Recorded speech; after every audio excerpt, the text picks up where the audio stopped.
إن الحمد لله نحمده ونستعينه ونستغفره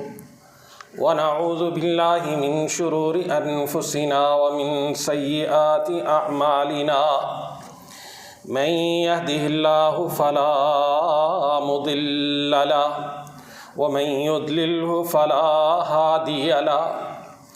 وأشهد أن لا إله إلا الله وحده لا شريك له وأشهد أن محمدًا عبده ورسوله أما بعد فإن أحسن الكلام كلام الله وخير الهدي هدي محمد صلى الله عليه وسلم وشر الأمور محدثاتها وكل محدثة بدعة وكل بدعة ضلالة الضلالة في النار من يطع الله ورسوله فقد رشد واهتدى ومن يعص الله ورسوله فقد ضل وغوى اللهم صل على محمد وعلى آل محمد كما صليت على إبراهيم وعلى آل إبراهيم إنك حميد مجيد اللهم بارك على محمد وعلى آل محمد كما باركت على إبراهيم وعلى آل إبراهيم إنك حميد مجيد رب اشرح لي صدري ويسر لي أمري واحلل عقدة من لساني يفقهوا قولي رب زدني علما سبحانك لا علم لنا إلا ما علمتنا إنك أنت العليم الحكيم اللهم إنا نسألك علما نافعا وعملا متقبلا ورزقا طيبا ودعاء مستجابا اللهم إنا نعوذ بك من علم لا ينفع ومن قلب لا يخشع ومن نفس لا تشبع ومن دعاء لا يسمع أما بعد فأعوذ بالله السميع العليم من الشيطان الرجيم بسم الله الرحمن الرحيم وما خلقت الجن والإنس إلا ليعبدون حمد و ثنا اللہ رب العزت کے لیے، درود و سلام امام الانبیاء حضرت محمد مصطفیٰ احمد مجتبیٰ صلی اللہ علیہ وآلہ وسلم کے لیے۔ حمد و ثنا کے بعد آج ایک حدیث اور اس کا مفہوم اپنے عمل اور آپ کو احساس دلانے کے لیے سمجھنے اور سمجھانے کی کوشش کریں گے، اور وہ حدیث پیارے آقا علیہ الصلاۃ والسلام سے حضرت معقل ابن یسار رضی اللہ تعالی عنہ نے نقل کی ہے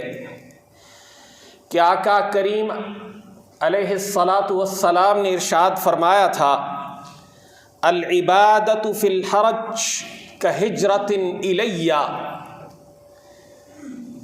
قتل، فتنے اور فساد کے دور میں عبادت ایسے ہی ہے جیسے کہ مجھ محمد صلی اللہ علیہ وسلم کی طرف ہجرت کرنا ہے۔ اس حدیث کو امام مسلم نے، امام احمد نے، امام طبرانی اور دیگر کچھ ائمہ نے ملتے جلتے الفاظ سے نقل کیا ہے۔ اس میں لفظ عربی زبان کا استعمال ہوا ہے حرج، ہا دو آنکھوں والی، ہا را جیم۔ اس کے بارے میں ایک اور حدیث آتی ہے کہ رسول اللہ صلی اللہ علیہ وسلم نے جب قیامت سے پہلے کے حالات کا ذکر کرتے ہوئے کہا تھا کہ وقت تیزی سے چلے گا، یتقارب الزمان ویقبض العلم، اور علم اٹھا لیا جائے گا، وتظہر الفتن، فتنے ظاہر ہو جائیں گے، وَيُلْقَى الشُّحَّ، لوگوں کے اندر بخل، کمینگی حد سے بڑھ جائے گی، وَيَكْثُرُ الْحَرَجُ، اور یہ حرج جو ہے ان کے اندر بہت زیادہ ہو جائے گا، ہا را جیم، حرج۔ اب جب صحابہ نے یہ لفظ سنا تو انہوں نے اس کا مفہوم جاننے کے لیے رسول اللہ صلی اللہ علیہ وسلم سے پوچھا کہ اس سے مراد کیا ہے؟ نبی کریم صلی اللہ علیہ وسلم نے فرمایا کہ اس سے مراد ہے القتل، کہ قتل بہت زیادہ ہو جائے گا۔ وہ قتل ظاہر میں ہو، میڈیسن کے ذریعے سے ہو، روڈ ایکسیڈنٹس کی وجہ سے ہو، نشے کی وجہ سے ہو، یعنی اسباب مختلف ہو سکتے ہیں۔ اور آج یہ بات ہم سب کے سامنے ہے کہ دنیا میں جو ڈیتھ ریٹ ہے، یقیناً برتھ ریٹ بھی بڑا ہے، پیدائشیں بھی زیادہ ہیں، لیکن ڈیتھ ریٹ زیادہ بڑا ہے۔ تو ایسے فتنوں کے دور میں رسول اللہ صلی اللہ علیہ وسلم نے ارشاد فرمایا کہ عبادت کرنا ایسے ہی ہوگا جیسے کہ مجھ محمد صلی اللہ علیہ وسلم کی طرف ہجرت کر کے آنا ہے۔ اب اس نقطے کو تھوڑا سا سمجھیے۔ پہلی بات، ہجرت کرنا عظیم عمل ہے۔ رسول اللہ صلی اللہ علیہ وسلم نے اس کے بارے میں فرمایا جس نے ہجرت کر لی اس کے پچھلے تمام گناہ معاف کر دیے جائیں گے۔ پھر نبی صلی اللہ علیہ وسلم نے فرمایا کہ ہجرت جیسا کوئی اور عمل ہے ہی نہیں۔ گھر چھوڑنا، اپنے کاروبار کو چھوڑنا، اپنے مال اولاد کو چھوڑنا دنیا کے لیے نہیں۔ یہاں چونکہ اسلام آباد کی بستی میں رہنے والے اکثر وہ لوگ ہیں جو مختلف جگہوں سے آئے، لیکن ہم لوگ عموماً محض دین کے لیے نہیں آئے، بیٹر اپرچونٹیز کے لیے، بہتر سے بہتر اپنے دنیاوی وسائل کے لیے آئے۔ لیکن آپ دیکھ لیجئے، اپنے بڑوں سے پوچھ لیجئے کہ جنہوں نے یہ مائیگریشن دنیا کے لیے بھی کی ہے کتنی تکلیف دہ عمل تھا۔ اور جو شخص بہت مال و دولت رکھتا ہو، وسائل رکھتا ہو، عزت شہرت مقام رکھتا ہو، تاریخ رکھتا ہو، اور عربوں کا تو آپ کو معلوم ہے کہ عرب اپنے قبیلے کے ساتھ، اپنی دھرتی کے ساتھ، اپنی روایات کے ساتھ کس قدر جڑے ہوئے تھے۔ ان کا محض اس لیے وہاں سے اپنا گھر بار چھوڑ کے آ جانا کہ محمد کریم صلی اللہ علیہ وسلم مکے کو چھوڑ کے مدینہ چلے گئے ہیں، اس لیے ہم وہاں جا رہے ہیں، آسان عمل نہ تھا۔ اسی لیے اللہ نے ان مہاجرین کی فضیلتیں قرآن میں بار بار جا بجا ذکر کی ہے، ان کی عظمتوں کا ذکر کیا ہے۔ اور نبی کریم صلی اللہ علیہ وسلم نے ان مہاجرین کو، جہاں انصار کو عزت، اکرام، توقیر اور سب کچھ دیا، پیار دیا، وہاں مہاجرین کا بھی رسول اللہ صلی اللہ علیہ وسلم نے بڑا خیال رکھا۔ اور دیکھا جائے ان مہاجرین کو کئی اعتبار سے، چونکہ ان کا سیاسی بیک گراؤنڈ بہت اعلیٰ تھا، سیاسی اعتبار سے بہت ساری جگہوں پہ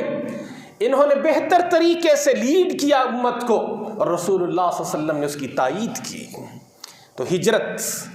عام ہجرت بھی آسان نہیں، لیکن رسول اللہ صلی اللہ علیہ وسلم کی طرف ہجرت کرنا، یہ جس وقت یہ معلوم ہے کہ مکہ سے نکل کر مدینہ پہنچنے تک راستے میں کسی بھی جگہ پہ قتل کیے جا سکتے ہیں۔ اور بعض صحابہ کا عالم تو یہ تھا کہ وہ گھر سے نکلتے ہیں، بیوی بچوں کو لے کر ان کے سسرال آ جاتے ہیں، کہتے بیوی ہماری ہے واپس کر دو۔ ددیال ان کا اپنا خاندان آ جاتا ہے، بچے ہمارے ہیں چھوڑ دو، اکیلے جانا پڑے گا۔ گھر والے ظلم کی انتہا کرتے ہیں، کہتے سواری ہمارے سے کمائی ہے، اسی بستی سے کمائی ہے، چھوڑ کے جانا پڑے گا، چھوڑ دیتے ہیں۔ اور کچھ ظلم کی داستانیں یوں بھی رقم ہوتی ہیں کہ یہ جو تم نے لباس پہنا ہے یہ بھی یہیں کا تھا، یہ بھی اتار کے جانا ہے تو جا سکتے ہو۔ لیکن انہوں نے پرواہ نہ کی، وہ ایک ٹاٹ پہنے ہوئے مکہ سے پیدل چلتے ہوئے مدینہ کی بستی میں پہنچتے ہیں۔ یہ ہے ہجرت الی الرسول صلی اللہ علیہ وسلم، اور یہ ہے مہاجر رضوان اللہ علیہم اجمعین۔ تو اللہ کے رسول صلی اللہ علیہ وسلم فرماتے ہیں کہ جس نے فتنے کے دور میں، فساد کے دور میں، قتل کے دور میں، جب چیزیں ایک دوسرے سے گڈمڈ ہو جائیں گی اور حق و باطل سمجھ نہیں آئے گا، اس دور میں فرمایا عبادت کرنے کا اجر ایسے ہی ہے جیسے کہ اللہ ان عظیم مہاجروں کو اجر عطا فرمائیں گے کہ جن کے لیے رسول اللہ صلی اللہ علیہ وسلم اپنے بازو کھولتے ہیں۔ وہاں تو ہجرت کا عالم یہاں بھی ہے۔ یہ تو جو داستانیں ہیں یہ تو ان عظیم مہاجروں کی ہیں جو تکلیفیں اٹھا کے آئے۔ یہاں تو وہ مہاجر بھی اکرمہ بن ابی جہل جیسے ہیں جو شروع میں اسلام کے مخالف رہے، لمبا عرصہ مسلمانوں کو نقصان دیتے رہے، بھاگ گئے، رسول اللہ صلی اللہ علیہ وسلم نے ان کے قتل کا حکم دے دیا، جہاں نظر آئے قتل کر دے، بعد میں جاتے ہیں بیوی کے ذریعے پناہ لیتے ہیں، رسول اللہ صلی اللہ علیہ وسلم کے پاس واپس آتے ہیں، آقا علیہ الصلاۃ والسلام تو اسے بھی گلے لگاتے ہیں، اس لیے کہ معلوم ہے کہ ہجرت جس نے رسول اللہ صلی اللہ علیہ وسلم کی طرف کر لی، اس کے پہلے گناہ نہ صرف معاف کر دیے جائیں گے بلکہ مکمل مٹا دیے جائیں گے، ان سے پوچھا بھی نہیں جائے گا۔ اور اتنا بڑا اجر، جس اجر کے لیے صحابہ نے نہ جان کی پرواہ کی، نہ مال کی پرواہ کی، نہ خاندان کی پرواہ کی، نہ وقار عزت قبیلے کی پرواہ کی تو صرف ایک بات کی کہ اللہ ہم سے راضی ہو جائے، اور اللہ پھر راضی ہوا۔ اللہ رب العزت نے پھر اپنی رضا کی برکھا ان پہ نازل کی، اور یوں نازل کی کہ پھر ان کا نام سن کر کیسر و کسریٰ کے محلات کانپ جایا کرتے تھے۔ پھر اللہ نے ان کو عزت سے یوں نوازا کہ ان کا طوطی اس طرح بولتا تھا کہ خلیفہ وقت اپنے محل میں کھڑا ہو کے کہتا ہے، بدلی سے مخاطب ہو کے، جہاں بھی جا کے برسے گی یا وہاں کی زکوٰۃ یہاں پہنچے گی یا وہاں کا خراج یہاں پہ پہنچے گا، چونکہ زکوٰۃ مسلمان دیتے تھے اور خراج ٹیکس ان غیر مسلموں سے لیا جاتا تھا جو مسلمانوں کے خطے میں امن کے ساتھ، معاہدے کے ساتھ وہاں رہتے تھے۔ تو یہ عزتیں اللہ نے کس وجہ سے، اس ہجرت کی بنیاد پہ۔ تو آج چونکہ وہ ہجرت ہمارے لیے ممکن نہیں، رسول اللہ صلی اللہ علیہ وسلم دنیا سے چلے گئے، اب آج وہ ہجرت نہیں ہو سکتی، لیکن اسے ہجرت کا اجر حاصل کیا جا سکتا ہے۔ کیسے؟ العبادۃ فی الحرج، اس دور میں عبادت کر کے ہم اتنا بڑا اجر حاصل کر سکتے ہیں۔ یہ عبادت کیا ہے؟ امام ابن تیمیہ رحمۃ اللہ علیہ کی بڑی خوبصورت کتاب ہے العبودیہ، عبودیت، عبادت، اس میں بڑی تفصیل سے لکھتے ہیں، اور ائمہ محدثین تقریباً اسی تعریف پر متفق ہیں کہ عبادت سے مراد ہر وہ نیک عمل ہے جس سے بندہ اللہ کا قرب چاہتا ہے، چاہے وہ نماز ہو جسمانی عبادت، چاہے وہ زکوٰۃ ہو مالی عبادت، چاہے وہ ذکر ہو روحانی عبادت، وہ کسی بھی انداز کا عمل آپ کا ہو جس میں آپ اللہ کا قرب چاہتے ہیں، اللہ کی رضا چاہتے ہیں، اللہ سے اجر چاہتے ہیں، وہ عبادت قرار پاتا ہے۔ حتیٰ کہ وہ آپ کے اخلاق ہو، آپ کے معاملات ہو، آپ کا کسی کا ساتھ دینا ہو، آپ کسی کی مدد کر رہے ہوں، یہ ساری چیزیں عبادت کے زمرے میں آتی ہیں۔ تو رسول اللہ صلی اللہ علیہ وسلم کیا فرماتے ہیں کہ فتنے کے دور میں عبادت کرنے والا اس کو اتنا ہی اجر ملے گا جتنا کہ اس شخص کو اجر ملا جس نے رسول اللہ صلی اللہ علیہ وسلم کی طرف ہجرت فرمائی۔ تو اب اس میں ہمیں یہ سمجھنا چاہیے کہ یہ اجر یقیناً یہ اللہ کا فضل ہے، رسول اللہ صلی اللہ علیہ وسلم کی اس امت پر رحمت ہے، لیکن اس کے اسباب پر اگر توجہ کریں تو چند باتیں ہمیں سادی سی سمجھ آتی ہیں کہ پہلا سبب تو یہ ہے کہ اس دور میں جس دور میں فتنے عام ہوں گے، فساد ہوگا، قتل ہوگا، چیزیں گڈمڈ ہو جائیں گی، فکری ذہنی کشمکش انتشار ہر طرف پھیلا ہوا ہوگا، اس دور میں عبادت کرنے کا کسی کا جی بھی نہیں چاہے گا، لوگ غفلت میں پڑ جائیں گے۔ اور آج یہ بات عموماً ہے کہ ہم غفلت میں کہیں دور جا چکے ہیں، خوف کے سائے ہمارے اوپر منڈلا رہے ہیں۔ جیسے کورونا بھی ایک خوف کی فضا ہے، بہت سارے لوگ یقیناً اس خوف کو اتنا اپنے اوپر مسلط کر چکے ہیں کہ وہ SOPs کے ساتھ بھی نماز پڑھنے کے لیے مسجد میں آنے کے لیے تیار نہیں ہیں۔ یہ خوف ہے، یہ حقیقتیں ہیں۔ اور اسی طرح جب انسان کو سامنے یہ آئے گا، اچھا جی یہ فرقہ واریت ہے، ایک مسلک دوسرے مسلک کو کافر قرار دے رہا ہے، ہم مسجدوں میں کیوں جائیں، ان کے قریب کیوں جائیں، یہ غفلت کے اسباب ہیں۔ لیکن فرمایا ان سب کے ہوتے ہوئے جو شخص عبادت کرے گا اس کو اتنا بڑا اجر ملے گا، کیونکہ بظاہر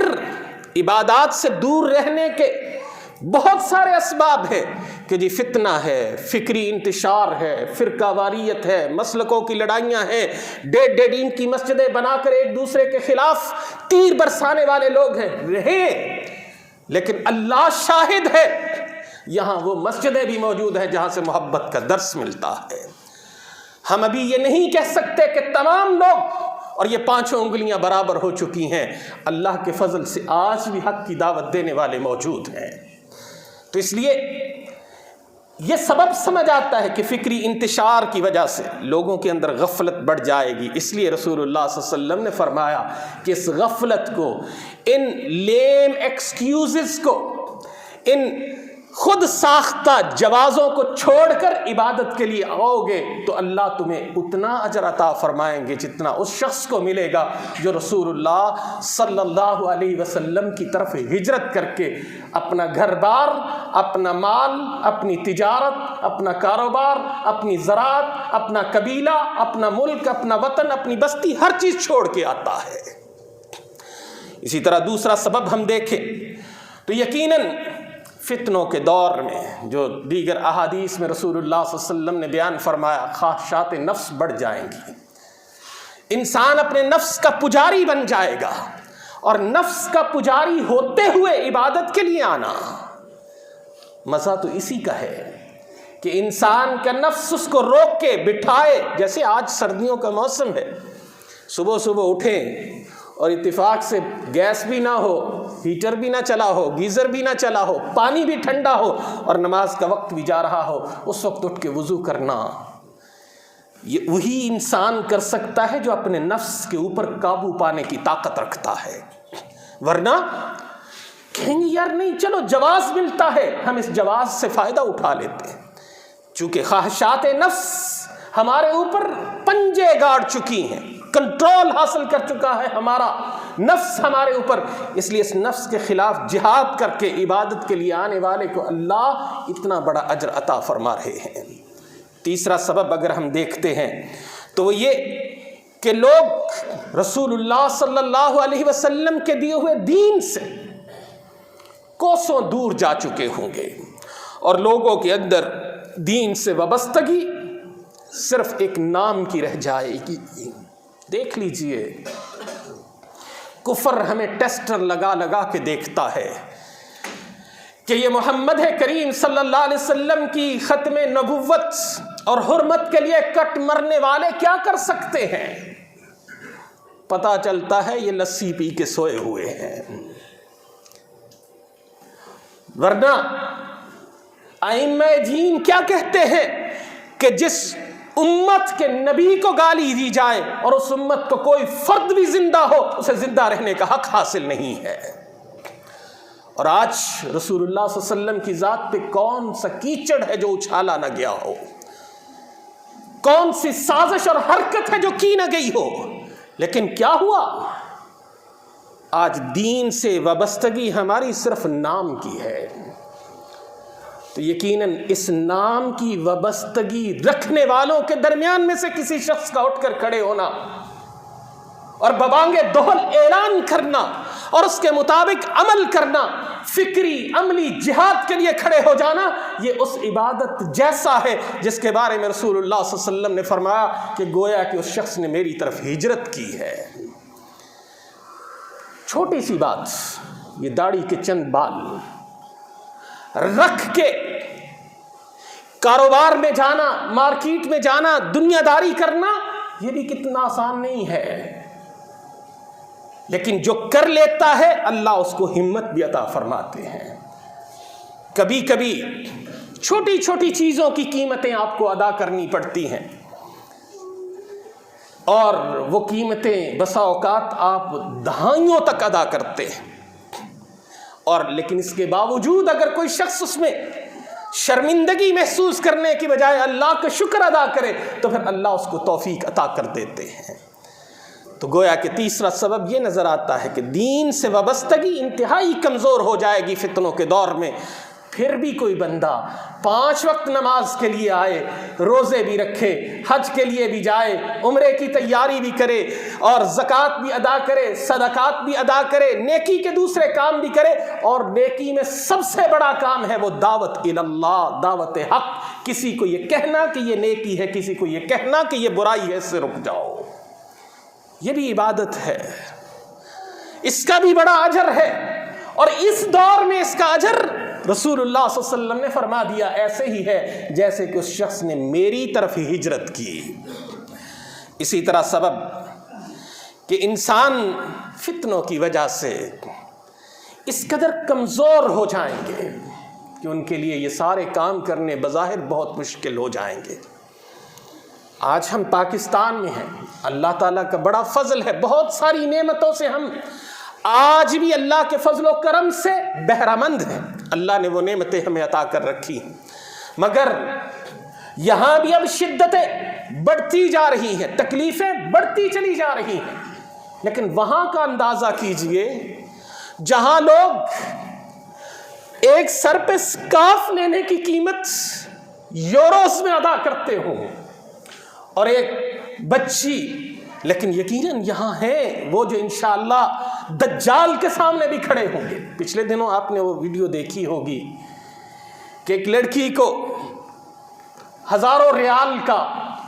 اور ہمارے حساب سے وہ کافی بڑی رقم بنتی ہے، اس کا انعام دیا جا رہا تھا، جانا تھا مقابلے کے لیے، بلایا گیا، اس سے کہا گیا کہ تمہیں مردوں کے سامنے نقاب اٹھانا پڑے گا۔ علماء کا فتویٰ ہے کہ چہرے کا نقاب فرض نہیں، لیکن بعض کی رائے ہے کہ یہ فرض ہے۔ وہ یہ نقطہ نظر رکھتی تھی، اس نے کہا میں ٹھوکر مارتی ہوں ایسے انعام کو، میں اس پہ کبھی کمپرومائز نہیں کروں گی۔ ایسے موجود ہیں، اور انشاءاللہ یہی دجال کے سامنے کھڑے ہونے والے ہوں گے، لیکن ہم کہاں ہیں؟ کیا ہم دجالی فتنوں سے متاثر ہو کر نمازیں بھی چھوڑ بیٹھیں گے، عبادتیں بھی ترک کر بیٹھیں گے؟ یقیناً حفاظتی اقدامات، SOPs ہم ہمیشہ کہتے ہیں کہ ان کا خیال رکھنا چاہیے۔ اسلام ان کی تعلیم دیتا ہے، اسلام ان کی نصیحت کرتا ہے، اس لیے کہ اپنے آپ کو خام خواہ میں انسان دھوکے میں نہ ڈالے، اپنے آپ کو تکلیف میں نہ ڈالے۔ لیکن اگر ہم باقی سارے کام کر رہے ہیں